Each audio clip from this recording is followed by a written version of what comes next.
Ну, информации достаточно много, я считаю, что достаточно полная информация. Вот. В целом отражает практически, наверное, все аспекты жизни Республики Коми за прошедший период. Но, тем не менее, такое впечатление, что несколько оторван он от жизни, ежедневной жизни наших граждан. По какой причине, да? То есть для большинства людей все-таки в 2016 год был очень тяжелым.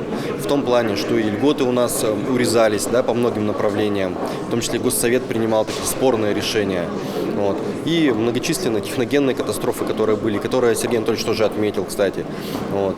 К сожалению, многие направления до сих пор вызывают вопросы в обществе, да, в том числе и строительство того же тепличного комплекса в Ембе, целесообразность данного мероприятия, ну и многие другие. Опять-таки, так до сих пор не решен вопрос с шахтой Интауголь.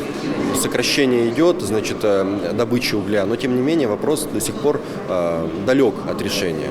Вот. И в целом я считаю, что жизнь жителей Республики Коми за 2016 год все-таки не улучшилась, по большому счету.